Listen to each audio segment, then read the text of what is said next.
Olá, uma ótima tarde a você. Começamos agora mais uma edição do Agricultura BR. Hoje é terça-feira, dia 2 de julho. Você acompanha as informações pelo canal do Boi, pela Parabólica, pela internet, pelas operadoras de TV em todo o país, pela NET e também pela TV Imaculada Conceição, em sinal aberto em todo o estado de Mato Grosso do Sul. E nessa edição você vai ver que a alta para os embarques de milho no mês de junho, comparado ao ano passado, no mesmo período, passa de 1000%. Você vai ter os números para as exportações de soja no acumulado do primeiro semestre, que é superior ao primeiro semestre do ano de 2018. O Agricultura BR vai falar para você a respeito do que vem acontecendo com os produtores rurais lá em Minas Gerais, que têm alternado culturas, tentando operar com outras culturas, principalmente os cafeicultores. Você tem mercado físico, tem mercado futuro e muito mais a partir de agora. E eu vou começar o programa falando sobre algo que impacta tanto o complexo carnes quanto a cadeia produtiva da soja, do milho, entre outras. Eu falo da peste suína africana no rebanho suíno na Ásia, mas principalmente na China. Na questão da China, tem aquela informação de que os chineses estariam minimizando os impactos que estão sendo causados pela infestação que há no país. E isso mexeu com muita coisa.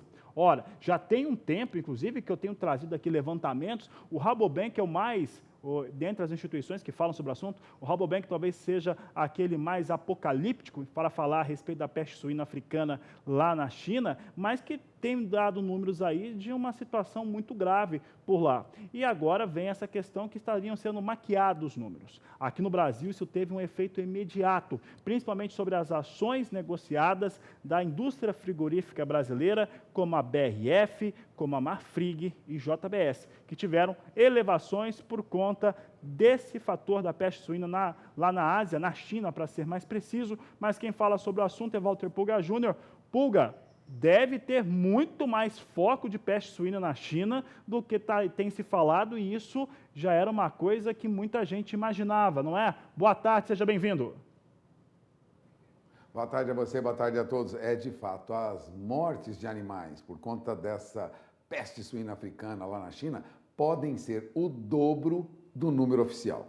Até metade dos suínos reprodutores da China morreu com a peste suína africana ou foi sacrificada com a disseminação da doença. Aliás, é o dobro do que mostram os números oficiais, segundo estimativas de algumas fontes ouvidas pela agência de notícia Reuters, né? O que ocorre é o seguinte: eles ouviram, por exemplo, o veterinário Edgar Wayne Johnson. Fabiano, ele passou 14 anos na China, fundou uma consultoria de tecnologia em agricultura, uma empresa de serviços agrícolas com sede em Pequim e clientes em todo o país. E segundo ele, algo em torno de 50% das porcas está morta. Embora as estimativas sejam mais conservadoras, a agência Reuters destaca que a queda no número de suínos para a reprodução deve deixar um grande buraco na oferta de carne, aliás, é a carne mais consumida lá na China, né? Bom, também não ouviu apenas o senhor Edgar Johnson, não. Ouviram outros 3 executivos de empresas produtoras de vacinas, de aditivos para rações e até de genética, né? Também eles estimam mortes entre 40% e 50% com base na queda de venda dos seus produtos para os fazendeiros da região. Agora, a peste suína africana, como se sabe, não tem cura, não tem vacina, mata praticamente todos os porcos infectados, não afeta ser humano, é verdade. Agora, desde que a China reportou em agosto o primeiro caso, Fabiano, o vírus já se espalhou por todas as províncias e além das fronteiras da China, né? Nós já informamos aqui, foi amplamente divulgado, o Camboja, o Vietnã.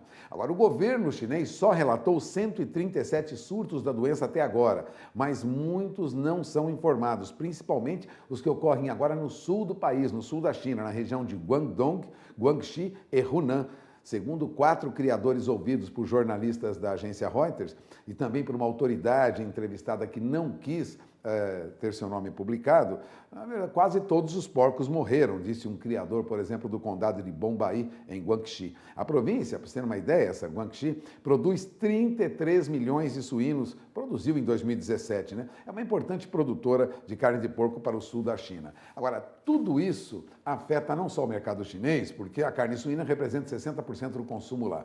Mas eu conversei agora há pouco sobre as repercussões no mercado brasileiro. E a Juliana Ferraz, que é pesquisadora do CPEA, disse que esse número, esse dado, não causou surpresa, porque quem apura suínos no CPEA também acompanha a evolução de outras carnes, principalmente de frango. E a demanda por carne de frango subiu muito, vinda do mercado chinês, do mercado asiático, ultrapassando até, no caso do Brasil, o nosso maior comprador, que seria a Arábia Saudita. Ela não estranha, porque as informações são muito confusas que vêm de lá, mas a demanda por outras carnes já indicava que ocorreria isso. Ontem, para se ter uma ideia, a Brasil Foods, né, a BRF, tinha seus papéis na bolsa em alta de mais de 8,5%.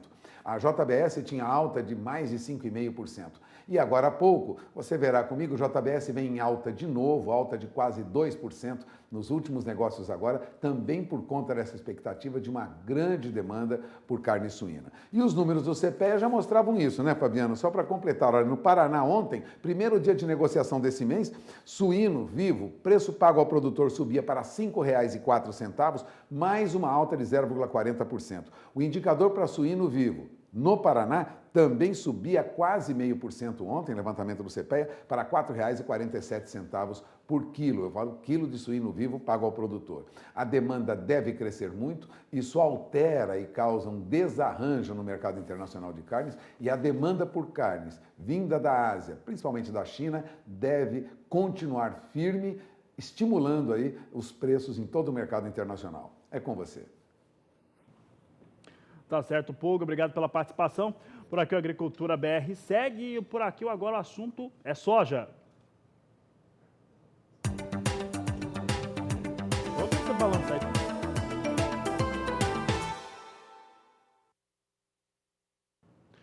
Olha, e nesta semana nós tivemos outros estados brasileiros entrando no período de vazio sanitário da soja. É sempre importante lembrar que esse é um período no qual não se pode ter cultivo e precisa ser combatido ali a soja guaxa ou o restante dentro das áreas de produção. É uma maneira de se evitar uma contaminação maior da ferrugem asiática. Esses argumentos o produtor rural está cansado de ouvir, sabe disso muito bem, mas quanto mais tarde, é que acaba aparecendo mesmo, mas quanto mais tarde aparecem a ferrugem, menor é o prejuízo, menor é a aplicação de defensivos que tem sobre essas lavouras. Você vai acompanhar comigo agora, então, como é que estão, quais são os estados que estão entrando em período de vazio nesta semana. Nós temos aqui o estado do Paraná, que a partir do dia 10 de junho até o dia 10 de setembro, fica durante esse período. Nós já tínhamos o Paraná nessa condição. Nós temos Rondônia, Mato Grosso do Sul, São Paulo, Santa Catarina, que entraram no dia 15 de junho, portanto, o vazio sanitário permanece até o dia 15 de setembro. Entrando nesta semana propriamente dita, Tocantins, Goiás, Distrito Federal e Minas Gerais entraram nesse último dia 1º de julho, seguem até o dia 30 de setembro, estado da Bahia, de 1º de julho a 7 de outubro, um pouco mais longo aí esse período de vazio sanitário no estado da Bahia, mas aí nós temos os estados produtores de soja, que são sujeitos ao processo de ferrugem asiática, com suas datas já definitivas e em curso.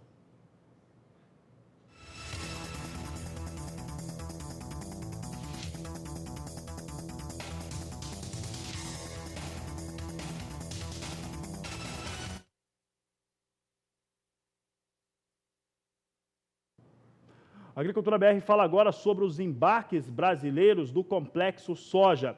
Eu começo falando sobre o complexo, a soma do grão, do farelo e também do óleo. No mês de junho, comparado ao mesmo período do ano passado, há reduções, tanto no volume quanto também na receita obtida. É o que a Agricultura BR destaca agora para você. Nós temos aqui os dados para exportação de complexo soja, volume de 10.730.000 toneladas, uma queda de 11,3% se comparado ao mesmo período do último ano. Esse volume ante maio deste ano também tem uma redução, até maior, de 15,8% quando comparado a maio. Já a receita teve um faturamento de 3 bilhões 710 milhões de dólares para as trades que operam com a exportação do complexo soja. Queda forte, queda de 24,6%. Comparado com aquilo que foi colocado no mês de maio, é uma queda menor na receita de 17%. Assim ficam os dados para as exportações do complexo soja do Brasil. Vou continuar falando de soja, mas agora é de soja em grão, porque eu vou falar um pouco a respeito dos embarques fechados pela Secretaria de Comércio Exterior, ligado ao Ministério da Economia. Os dados mostram um embarque de 9 milhões e 66 mil toneladas de soja. Há alguns fatores aí que mostram, né, por que houve um desaquecimento, um pequeno, ligeiro esfriamento nos embarques do grão de soja. Um deles que se explica é uma comercialização menor também entre alguns períodos durante o mês de maio, durante o mês de junho. Então, isso poderia explicar um pouco essa questão. Um outro também que é bem importante de se ver é que as exportações de milho também cresceram. Ficou bem interessante vender e exportar milho durante esse mês de junho. Isso também traria algum impacto, apesar dos negócios terem sido feitos um pouco antes. Nós vamos mostrar agora como é que vem o cenário para as exportações brasileiras do grão de soja. Você tem aqui junho de 2018, que havia fechado com 10 milhões 420 mil toneladas de soja exportadas. O mês de maio deste ano embarcou 10 milhões 840 mil toneladas. Junho de 2019 contou com 9 milhões e 66 mil toneladas. Aí, na comparação, nós temos uma queda de 13% para os embarques brasileiros da oleaginosa. Vamos saber agora como é que ficou a receita dessa exportação aqui, desses 9 milhões e 66 mil toneladas de soja. É o que você acompanha comigo, mostrando agora o que foi faturado pelas tradings que exportam soja no país. Pode mudar o gráfico, nós temos aqui, mudou já, nós temos o junho de 2018, com volume de recursos faturados de 4 bilhões 190 milhões de dólares, maio deste ano, 3 bilhões 760 milhões de dólares e junho de 2019, 3 bilhões e 100 milhões de dólares são os números que nós trazemos em relação a faturamento das trades em torno do que aconteceu aí com os embarques no mês de junho, menor, portanto, do que junho no ano passado. Fechou o semestre. Então, ao fechar o semestre, nós temos condições de ver como é que ficaram os dados totais. E os números gerais para os embarques de soja, no que diz respeito a volume, eles são superiores. Esses números são bem interessantes em torno daquilo que se tinha no último ano. Então, teve o embarque maior. Os 6 primeiros meses do ano contaram aí com uma exportação de soja mais elevada. É o que a Agricultura BR mostra agora. Vamos ver aqui os números para o primeiro semestre de 2019. É maior. Você vê aqui um volume total de 47 milhões e 300 mil toneladas, uma alta de 2,3%. A receita ou faturamento das tradings de 16 bilhões 790 milhões de dólares. Ali pega, né? Porque você vê claramente que está se vendendo mais e se recebendo menos. Queda de quase 9%, 8,9% de queda para os negócios, né? Com as receitas com soja exportada pelas tradings que operam no Brasil. Mas o volume, comparado a 2018, que foi o ano recorde, é maior.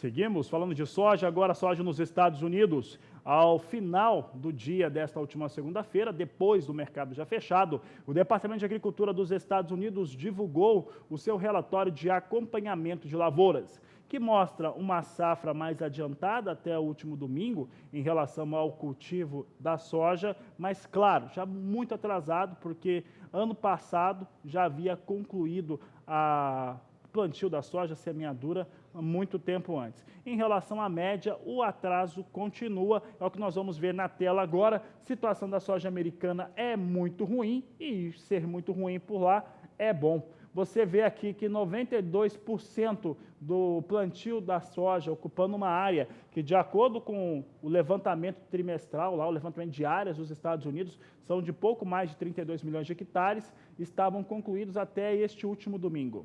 Ano passado, até a data do dia 30 de junho, já estava concluído. A média dos últimos 5 anos é estar em 99%, portanto, em relação à média, são 7 pontos percentuais que se tem aí de atraso frente ao que acontecia na média dos últimos 5 anos. A qualidade das lavouras norte-americanas não são boas, ou tem pouco mais da metade que estão em boas ou excelentes condições. Esta situação é de muita valia para o produtor brasileiro. Quanto pior for a qualidade lá nesse momento, maior a dificuldade, isso pode dar uma animada também sobre os mercados, principalmente na Bolsa de Chicago. Vamos saber então como é que estão essas lavouras. Você vê que 54% estão em boas condições, 35% em condições médias, 11% em condições ruins ou muito ruins. Foi o que nos trouxe o relatório de acompanhamento de lavouras nesta final de tarde da última segunda-feira, depois do mercado já fechado. Vamos saber então como é que Chicago enxerga esses dados, enxerga esses números. Chicago ontem fechou em queda, uma queda forte, expressiva, deu uma derretida no mercado nesta última segunda-feira. Vamos saber então como é que vem os negócios com soja em Chicago. Continua perdendo, a queda continua, são 7 pontos de queda nesse momento. Posição de julho de 2019, negociada a $8, 78 centes mais 2 por bushel. Temos aqui agosto a $8, 82 centes mais 4 por bushel. Temos setembro a 8,88 mais 4 e novembro a $9, 1 cente mais 4 por bushel. Temos negócios aqui em queda com soja em Chicago, mais uma vez vai recuando os dados aqui para os negócios, as posições com a Bolsa norte-americana. Falo de dólar agora, dólar fecha ali os parâmetros para definição de preço da oleaginosa no Brasil. A moeda norte-americana vinha estável no país durante as primeiras horas de negociação nesta terça-feira e vamos saber agora como é que vem as posições, né, negociadas com o dólar comercial. Nós temos dólar com nova alta de 0,62%, negociado agora R$ 3,86 mais 7, a moeda norte-americana vindo com alta nesta terça-feira que pode ter aí uma movimentação em relação à reforma da Previdência. Não estou certo se é isso que está impactando o dólar neste momento, mas vou falar com o Pulga que vai me responder agora. Você tem acompanhamento do Pulga. Pulga, dólar em alta agora 0,6%, 0,62% de alta neste momento. Nós estamos numa semana um pouco mais nervosa, talvez, para a questão política. Como é que está relacionando política, dólar e economia brasileira neste momento? Olha, o atraso nessa votação do relator, né, um voto complementar do relator na comissão especial que trata da reforma da Previdência, deveria ser anunciada hoje, né? Não foi. Já semana passada houve um adiamento, agora um outro adiamento para a votação desse relatório, vou repetir, da comissão especial da Câmara, traz hoje muita preocupação para quem trabalha no mercado financeiro. Por isso que o dólar dispara agora. Houve um outro adiamento, já se discute se não será adiado hoje novamente a discussão desse relatório, mas logo após circularem as primeiras informações, o dólar já subiu, passou de R$ 3,87, chegou a R$ 13,87 mais 56. Agora, sobe de novo, alta de 0,62% a R$ 3,86 mais 55. Ou seja, a expectativa é de que, enquanto lá fora há uma certa calmaria, aqui há muita preocupação com o andamento da reforma da Previdência, né? Como dizia o economista-chefe da Haitong Brasil, Flávio Serrano, né? O pessoal está na expectativa da votação da reforma da Previdência. Enquanto isso, o Banco Central realiza neste leilão a oferta de mais de 6 mil swaps cambiais tradicionais, que equivale à venda futura de dólar. Isso contribui para evitar uma alta mais acentuada do dólar. Agora, de outro lado, o que nós temos é alta do dólar e, lógico, queda na Bolsa. A Bolsa agora, que tem como referência o principal índice, que é o índice Bovespa, né, recua agora 0,64%, Fabiano. O índice Bovespa já cai de novo, volta para a faixa de 100.689 pontos, ou seja, deixa para trás aqueles 102 mil que nós chegamos a se aproximar ontem, né? E agora volta a ceder de novo. E o destaque entre os papéis que são negociados é que continua alta para os papéis do JBS. JBS sobe agora 1,16%, agora há pouco subia 1,25%. As ações do JBS continuam em alta por conta de notícias de que a peste suína africana é muito grave lá fora e a demanda por proteína animal será muito maior do que a princípio se esperava. Portanto, valorização das ações do JBS. Também consolidação para a alta acentuada dos papéis na Bolsa da Brasil Foods. A BRF teve alta ontem de mais de 8,5%. E hoje, agora há pouco, tinha uma leve queda de 0,09%. A BRF tem papéis com preços firmes, ainda acima de R$ 32,00 por ação. Portanto, o mercado ainda trabalha. O índice Bovespa em baixa, mas papéis de frigoríficos continuam firmes ainda, principalmente JBS e BRF. É com você, Fabiano. Pouco obrigado pela participação, boa tarde a você. É um movimento de mercado importante, esse citado. Peste suína africana lá na China, na Ásia, é mais grave, já falamos desse assunto hoje. Isso abre uma possibilidade ainda maior de ganhos. Estamos vendo isso acontecer desde o princípio do ano, podemos dizer dessa maneira, só que nos últimos meses, claro que esses ganhos ficaram muito mais expressivos. Em relação à comissão especial, né, mais um adiamento, mercado nervoso aqui no Brasil e dólar subindo.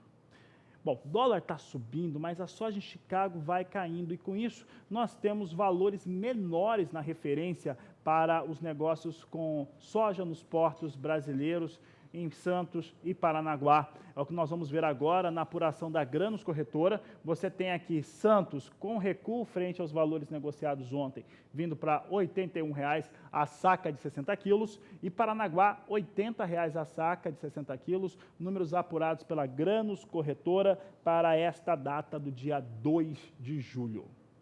E o Agricultura BR vai para o primeiro intervalo comercial dessa edição. Daqui a pouco nós vamos voltar e trazer para você informações a respeito do mercado do milho, embarques altos aqui no Brasil e muito mais. Aproveite para entrar em contato, o nosso número do WhatsApp é o 67996562266. Eu volto já. E o Agricultura BR traz agora em destaque as informações e o mercado do milho.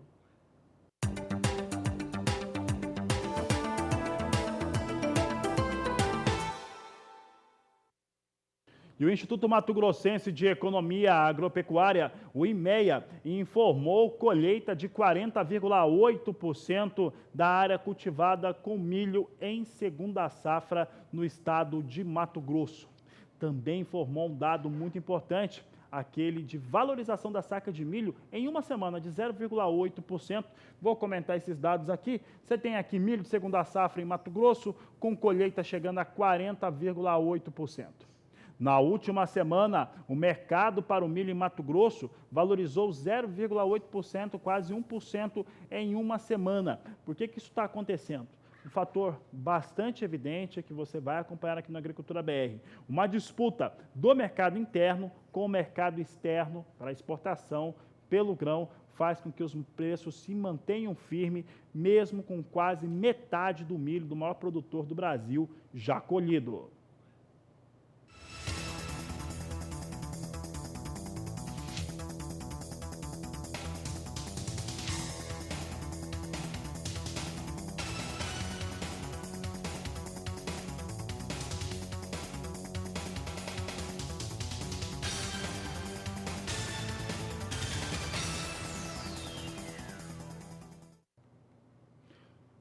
E de acordo com o Departamento de Economia Rural ligado à Secretaria de Agricultura do Estado do Paraná, por lá, a colheita do milho de segunda safra alcançou 41% e as condições das lavouras são muito boas. É o que a Agricultura BR mostra agora, você acompanha comigo números em relação à qualidade das lavouras paranaenses, 84% delas em boas condições, 14% em médias condições e apenas 2% das lavouras mato-grossenses em condições ruins, mostrando aí Paraná e Mato Grosso bem parecidos em relação à colheita.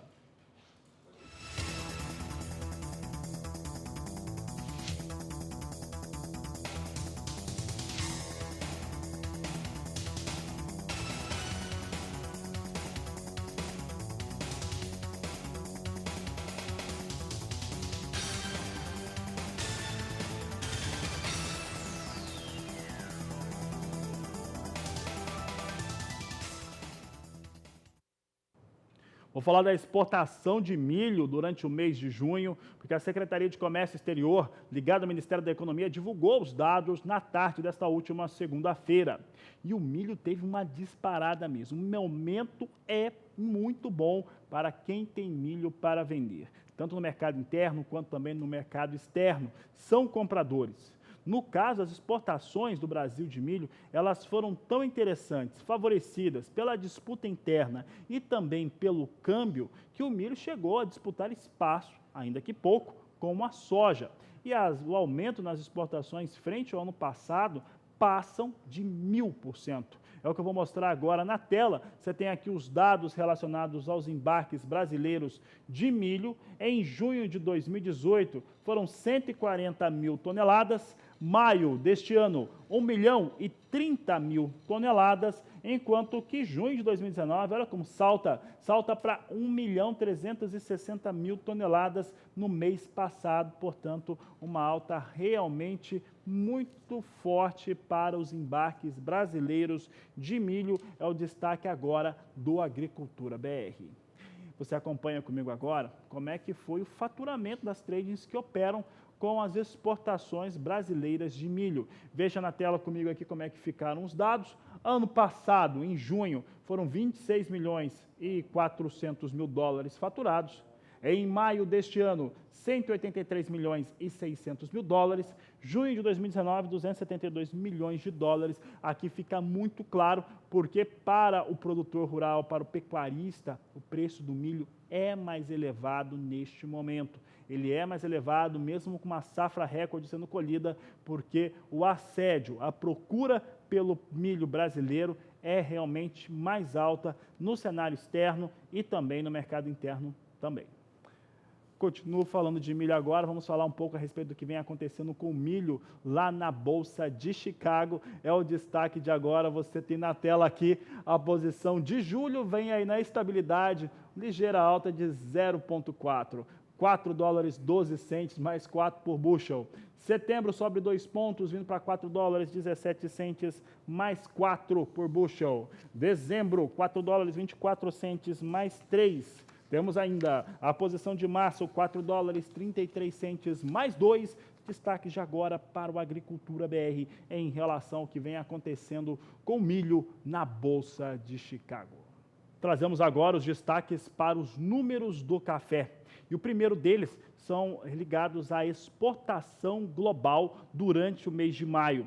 De acordo com a Organização Internacional do Café, o mês de maio totalizou uma alta de 19,4% nas exportações internacionais do produto. É o que você vai ver comigo agora na tela. Temos aqui os números internacionais para o café. Você tem uma comparação 2018 com 2019. Em 2018, foram 9.340.000 sacas exportadas de café. Em 2019, esse número sobe 19,4% e vem para 11.600.000 sacas de café. Considerando os números de 2019, eu trago agora o que aconteceu em relação aos embarques de café arábica e robusta. Em maio de 2019, houve o embarque de 7.540.000 sacas de café arábica e de robusta, 4.000.000 e 50 mil sacas de café. Esses são os números que nós destacamos. Em relação à arábica, a alta é de 26,3% e em relação ao robusta, 8,3% no mês de maio, de acordo com a Organização Internacional do Café. O que quer dizer isso? Mercado é comprador e mercado consumidor, ele está realmente com uma demanda altíssima sobre o café, e só esses dois fatores que eu acabei de citar já seriam mais do que suficientes parâmetros para termos melhores negócios com café arábica e também robusta, mas o arábica negociado em Nova York. E é para Nova York que nós vamos agora, vamos saber como é que vê os negócios agora. Nós temos aqui posições que não refletem essa alta para o café em relação à demanda. Não reflete nada. O que nós tivemos foi uma alta para o café, porque há um medo, né, uma certa situação desconfortável para os investidores, já que há previsão de geada ainda esta semana para as áreas de produção de café do Brasil. E nós temos agora julho a $1,08 mais 60 por libra-peso. Setembro, $1,10 mais 15. Dezembro, $1,13 mais 75 por libra-peso. E temos a posição de março de 2020 a $1,17 mais 25 por libra-peso. Assim nós temos os números para o café negociado na Bolsa de Nova York. Vamos continuar falando de café? Olha só, os números que nós tivemos aí em relação aos embarques no mês de junho aqui no Brasil foram excelentes. O volume chega a ficar 29,3% maior do que aquele que nós tínhamos em junho do ano passado. Em 19 dias úteis, esses embarques ultrapassaram a marca de 2 milhões de sacas. É o que a Agricultura BR vai mostrar agora e mostrar também aquilo que está incomodando, é o faturamento. O preço da saca de café médio não é bom. Veja só que o Brasil, ou as tradings que operam com café no Brasil, exportaram quase 30% a mais comparado a junho do ano passado.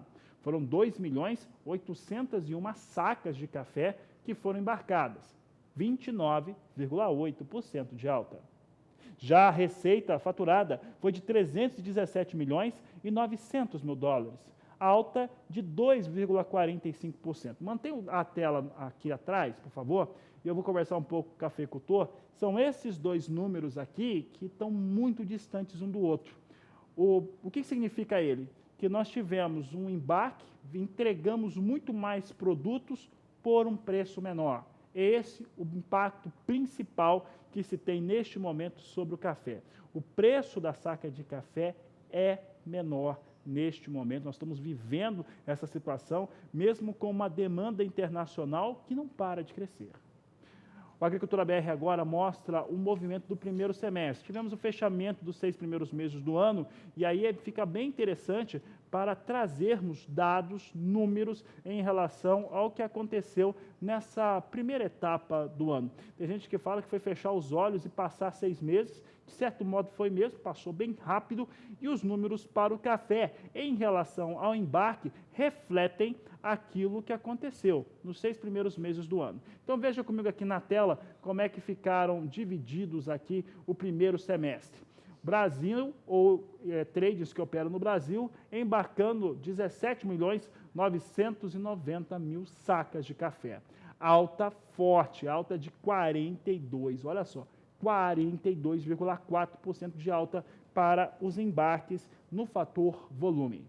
Já a receita totalizou 2.250 bilhões de dólares. Nada mal, mas é uma alta de 15,65% em relação àquilo que acontecia no ano passado.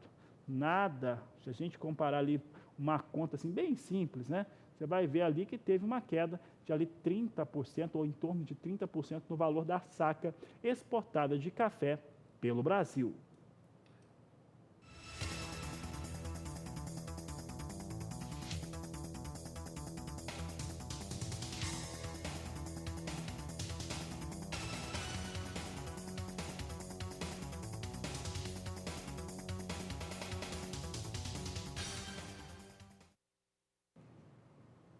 Vamos saber como é que está o café robusto agora, negociações na Bolsa de Londres. Você tem a referência aqui no Agricultura BR. Robusto hoje também perde em Londres, vai perdendo o que ganhou ontem, né? Que ganhou nessa segunda-feira. Posição de setembro vem a $1.450 a tonelada. Novembro, $1.477. Janeiro, $1.499 a tonelada. E março de 2020, negócios a $1.526 por tonelada. São os negócios que temos neste momento com café robusta em Londres.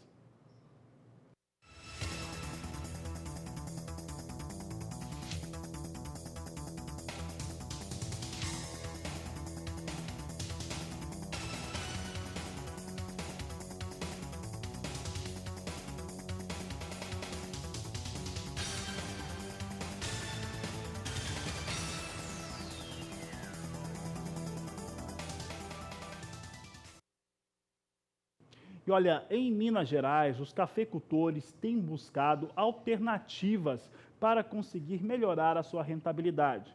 Ela vai desde negociar melhor o café, principalmente aquele especial, até o investimento em outras culturas, trabalhar de uma maneira um pouco mais ordenada as suas áreas de produção. É o que você vai acompanhar agora nessa reportagem dessa parceria muito interessante entre o Canal do Boi e a Emater de Minas Gerais. Veja.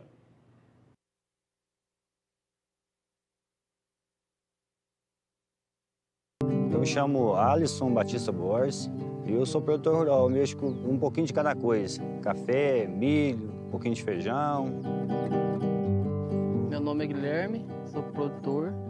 Eu nasci aqui em São Gonçalo e eu produzo café e só o café não aguenta, então surgiu o feijão para entregar no Penai e milho para o gasto. A demanda por grãos vai ser cada vez maior. A população cresce a cada dia.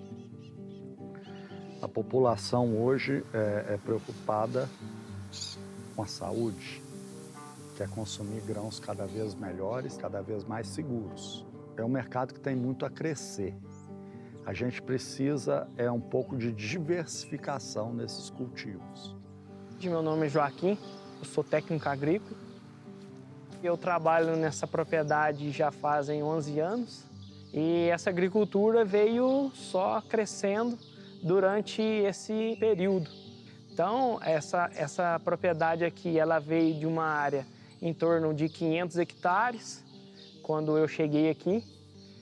Só fazia uma safra de verão, que era só milho na época, né?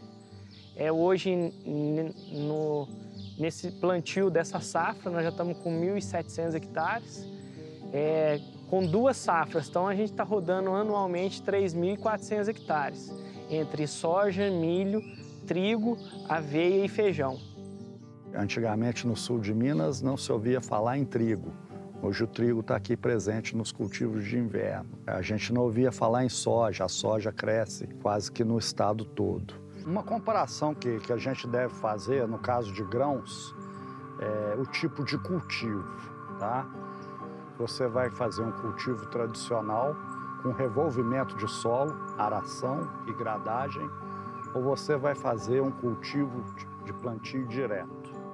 No caso convencional, com revolvimento de solo, você corre o risco que, no caso de uma chuva forte, ter erosão, ter perda de solo, ter assoreamento de cursos d'água, ter desperdício de água, pois a água não vai infiltrar nesse solo, ela vai escorrer. Plantio direto seria uma opção bem mais racional, porque permite que a chuva infiltre no solo, enriquece o solo em matéria orgânica, baixa a temperatura do solo, é um cultivo hoje muito mais racional. E ele é acessível tanto à agricultura familiar como à agricultura empresarial. O plantio direto é uma ótima opção que a gente tem. Antes era mais complicado, você tinha que mexer no solo todo ano, né? Tinha que ficar arando com arado. O plantio direto é bom que assim, você consegue reter umidade, incorporar matéria orgânica, você melhora bastante o solo, a qualidade do solo. O sistema de plantio direto, tem como base e como princípio fundamental a rotação de culturas, alternando leguminosas com gramíneas, enfim, tira milho, planta feijão, tira soja, planta trigo. Esses cultivos em rotação são benéficos para as plantas porque diminuem a incidência de pragas e doenças. O importante é você ter a palhada, né, para fazer esse plantio na palha. É o que a gente chama de cultivo mínimo, revolver o menos possível o solo, manter a sua estrutura, manter a matéria orgânica, manter a aeração desse solo e, consequentemente, você vai ter maior produtividade e menor risco de perda de solo. O milho é uma cultura de ciclo ligeiramente curto, né? Você colhe o milho com 5 meses. Existem materiais precoces e materiais tardios e materiais até super precoces. Sempre lembrando que o produtor deve buscar assistência técnica para optar pelo material genético que mais convém ao seu tipo de solo e ao uso que você vai fazer do seu milho. É uma planta que demanda água e então por isso a gente cultiva mais no cultivo de verão aqui no estado de Minas Gerais. Para cultivos de safrinha, a gente recomenda em regiões que chove menos o cultivo do sorgo, que é um grão que também serve para silagem, serve para alimentação animal e é uma planta extremamente resistente à falta de água, déficit hídrico. A agricultura brasileira tem crescido, tem batido recorde de produtividade. Na cultura da soja, eu acho que o Brasil deve ser o melhor país do mundo em termos de produtividade. A gente usa a soja para a produção de óleo, de lecitina, enfim, os mais diversos usos. É uma cultura que a gente tem a falsa ideia que é só cultivada também por agricultores empresariais, mas muito agricultor familiar cultiva a soja.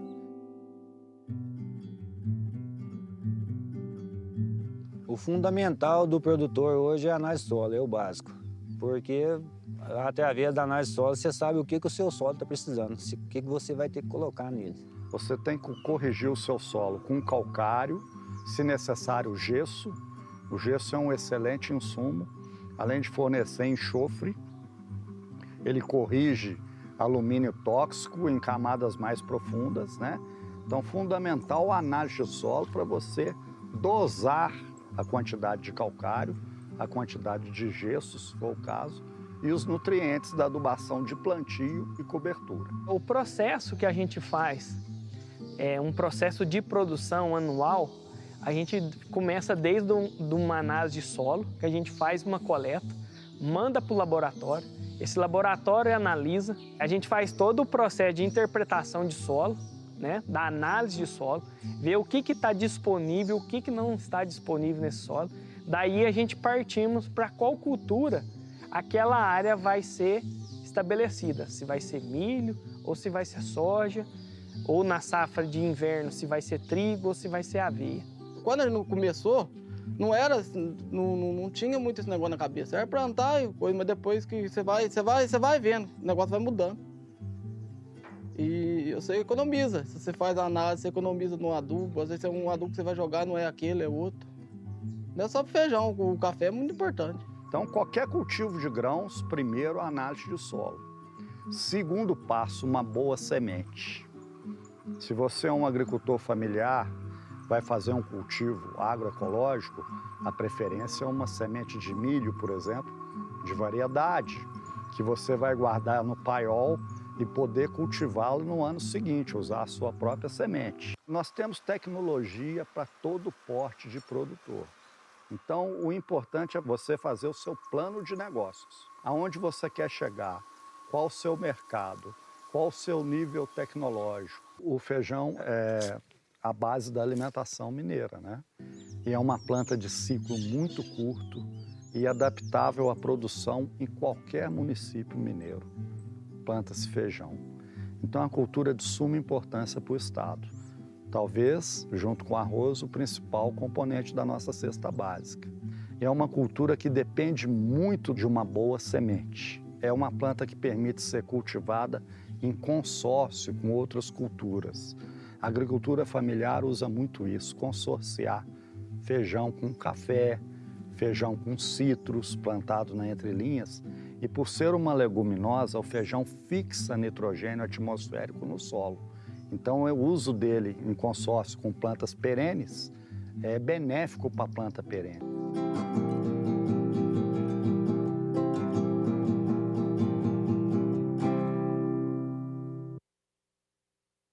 Aí a reportagem, documentário feito pelo Minas Rural da Emater de Minas Gerais. Um grande abraço a toda a turma da Emater. E olha, nós vamos para o intervalo comercial, daqui a pouco eu volto. Nós vamos falar sobre trigo, falar sobre algodão e muito mais. É daqui a pouco, depois do intervalo. E começou hoje no Rio Grande do Sul, em Passo Fundo, e segue até a próxima quinta-feira o fórum que discute a produção e a cultura do trigo e do triticale no Brasil. A repórter Annelise Nicolodi está lá e nos traz informações. Boa tarde, Fabiano. Boa tarde a todos. Hoje eu falo de Passo Fundo, aqui na região norte do Rio Grande do Sul, onde a gente está acompanhando o Fórum Nacional do Trigo, esse importante cereal aí para o sistema produtivo brasileiro. Esse evento, dessa vez, é promovido pela Biotrigo, aqui dentro da Universidade de Passo Fundo. No Rio Grande do Sul, a gente sabe, é o segundo maior produtor brasileiro de trigo, deve produzir nessa safra 1.800.000 toneladas em aproximadamente 681 mil hectares. A gente sabe que a cultura perdeu espaço, mas ganhou em produtividade. Esse é um dos assuntos que vai estar sendo tratado durante todo o dia aqui em Passo Fundo. A gente vai trazer mais detalhes na nossa programação. Eu volto contigo.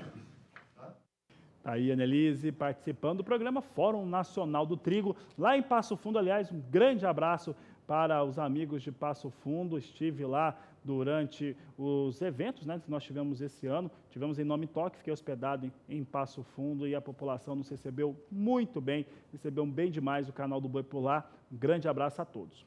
Por aqui eu sigo falando sobre trigo e agora falo de como que está a situação da produção no estado do Paraná, que junto com o Rio Grande do Sul é o maior produtor do cereal no Brasil. Os números que eu trago são do Departamento de Economia Rural da Secretaria de Agricultura do Paraná. Veja então na tela como é que vem então os estágios para o trigo. A safra 2019-2020 vem com a situação dela 95% em boas condições, 5% delas em condições médias. A campanha 2018-2019 com 79% em boas condições, médias em 17%. É bom lembrar que o plantio avança nos campos e o período seco depois das chuvas intensas no Paraná contribui para o resultado, favorecendo o trabalho das máquinas.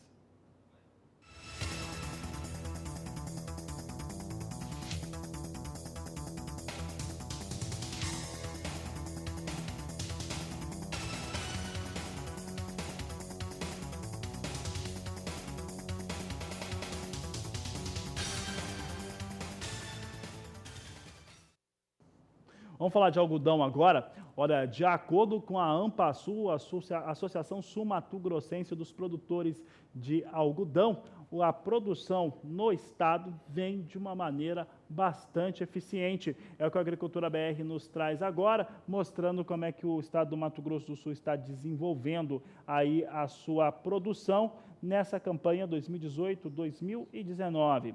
A estimativa da Ampasul é ter uma produção de 71 mil toneladas de algodão em pluma. E aqui um dos destaques que trazemos é que na região centro-sul de Mato Grosso do Sul já se tem a colheita finalizada. Centro-norte o trabalho começou com 15% concluído. Com aumento de 25% na área plantada, a estimativa do setor é somar 71 mil toneladas de algodão em pluma e pelo menos 160 mil toneladas em caroço de algodão. Na última safra, o estado teve uma produtividade de 325 arrobas por hectare.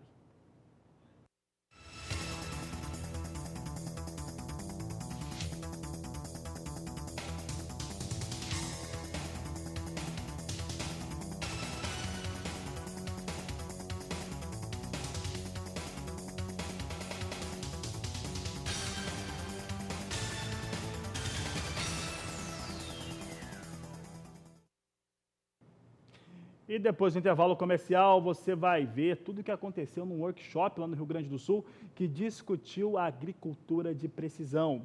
E ainda tem as informações do acordo comercial entre Mercosul e União Europeia. Fique conosco, a Agricultura BR vai para o intervalo, daqui a pouco a gente volta e você aproveita para entrar em contato conosco. Mande a sua mensagem no nosso WhatsApp, o número é 67996562266. Eu volto já. Eu vou conversar agora um pouco com você, telespectador do canal do Boi. Olha, você sabia que o programa Agricultura BR você pode estar acompanhando agora? Na verdade, eu não sei por onde você está acompanhando, porque você pode estar vendo agora o programa pela TV, e a TV você pode ver na parabólica, na frequência digital ou analógica. Você pode acompanhar por uma diversa gama de operadoras de TV por assinatura, inclusive a NET, na NET canal 190, na Claro também.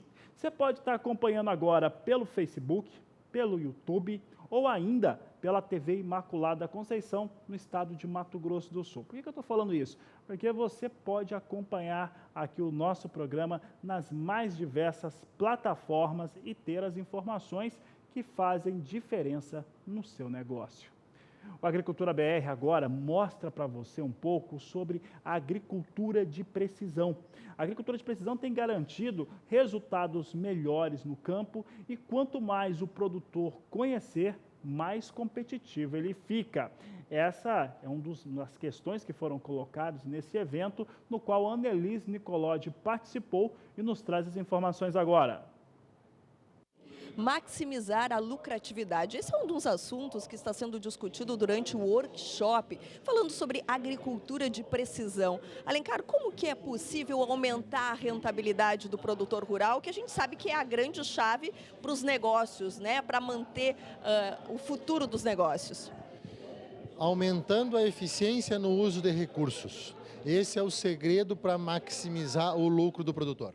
Então a gente tem que conhecer a fisiologia vegetal, mas ter a capacidade técnica de sair de dentro da célula, ir para uma lavoura e conversar com as plantas, ou seja, saber o que as plantas estão nos dizendo. Para isso nós precisamos ter muito conhecimento. E aí sair da fisiologia, ir para uma lavoura de soja e traduzir o processo de fotossíntese em manejo para alta produtividade. Como é que a gente pode fazer isso? Dividindo a lavoura e pensando a lavoura em 3 grandes pilares. Primeiro, escolher a melhor cultivar para a lavoura. Segundo, maximizar a oferta ambiental, a radiação solar, a temperatura, a água, que a época de semeadura nos dá quando a gente define ela. E o terceiro pilar, ajustar manejo de acordo com as zonas, ou seja, colocar a adubação certa, construir um perfil de solos, plantar no espaçamento entre linhas e entre plantas, aumentando a eficiência de água, de nutrientes e de radiação solar. É assim, em suma, que a gente aumenta o lucro, ou seja, colocando insumos e sendo muito eficiente no uso desses. Mas, professor, a gente sabe que a variedade de materiais é muito grande, né? E aí, como fazer essa escolha certa? A brincadeira que a gente faz é no final da década de 90, quando corriam Rubinho Barrichello e Michael Schumacher com uma Ferrari, ambos tinham uma Ferrari. Um foi heptacampeão e o outro nunca ganhou. O que aconteceu? Não teve o casamento perfeito entre piloto e máquina. O que nós precisamos fazer? Primeiro, conhecer muito bem as características da nossa lavoura. Depois disso, nós pegar as 2.046 cultivares e conseguir ter a capacidade de achar a melhor cultivar para a nossa lavoura. É assim que a gente consegue fazer esse casamento perfeito numa lavoura de soja de alta produtividade e lucratividade. Perfeito. Obrigada, professor, pelas suas informações. Olha, depois da assinatura em Bruxelas do acordo comercial entre União Europeia e Mercosul, agora há andamentos. Tanto lá na Europa já está acontecendo, os parlamentos dos países estão discutindo as questões. O que tem que ser levantado por lá, e aí sempre tem alguns bloqueios, é em relação ao Brasil sobre os méritos ligados às questões ambientais. O Brasil já sinalizou que segue no Acordo de Paris e que vai cumprir as metas que ali estão combinadas. Esse é um precedente, né? É uma situação que precisa existir para o acordo do Mercosul com a União Europeia existir. A França que questionou esses pontos, mas em nenhum momento o Brasil falou de maneira oficial que sairia do Acordo de Paris. E aqui no Brasil, o Ministério da Agricultura, através da ministra Tereza Cristina, começa a agilizar também os processos para que seja aprovado aqui também no país, no nosso Congresso e também nos demais países do Mercosul, esse acordo. É o que nós vamos ver agora na reportagem de Saulo Lopes. A ministra Tereza Cristina esteve num evento do Serviço Florestal Brasileiro, aqui na Confederação Nacional da Agricultura, para falar sobre o cadastro rural e licenciamento ambiental. Mas a estrela do dia, na entrevista da ministra, mais uma vez foi o acordo do Mercosul com a União Europeia, fechado na sexta-feira. O acordo entre o Mercosul e a União Europeia vai zerar ou então reduzir tarifas de vários produtos agrícolas e industriais com destino aos 28 países da Europa. A estimativa é de que em 15 anos sejam injetados no PIB brasileiro quase 125 bilhões de dólares. E o agronegócio vai pegar uma boa fatia desses recursos. Tem hoje, a Comissão Europeia soltou um documento, né, que é um sumário do que foi negociado, muito ainda superficial. A gente está fazendo uma análise desse documento, né, ainda não está concluída. E temos ali os grandes números, né? As cotas que já são conhecidas, de 99 mil toneladas para carne, peso carcaça, que é uma cota que ainda precisa ser dividida dentro dos países do Mercosul, né? Então tem lá 180 mil toneladas para carne de frango, açúcar, né? 150 mil toneladas. Então a gente tem esses números, a gente tem um resumo bem assim, superficial dos textos, então a gente precisa conhecer todo o conteúdo dos textos para a gente saber como essas regras vão afetar, né, o comércio agrícola. Então, estamos nessa fase. Uma coisa chama a atenção na aprovação do Mercosul, é que, segundo especialistas, deve demorar pelo menos 2 anos para que a papelada ande. É porque o Congresso de cada país tem que aprovar uma série de tarifas técnicas e também jurídicas. De Brasília, Saulo Lopes. Tomando um tempo, mas começou o processo, ali os entraves estão sendo resolvidos, né? E eu acredito e acreditamos, né, que os países aqui do Mercosul têm muito a ganhar com esse acordo. Foi fechado com a ministra Tereza Cristina e também com o ministro Paulo Guedes. É o trabalho de muita gente, isso já acontece há 20 anos para chegar a essa conclusão. E agora o Brasil tem a oportunidade, assim como os países do Mercosul, de ter resultados melhores, principalmente no comércio com os países europeus. A Agricultura BR vai para um rápido intervalo comercial, o último dessa edição. Daqui a pouco eu volto falando sobre preço de soja, vou falar de dólar também, e é daqui a pouco, depois do intervalo. Agricultura BR de volta, agora momentos finais do programa, falamos um pouco mais sobre soja. Nesta última semana semana passada, tivemos algumas movimentações importantes em relação à soja norte-americana.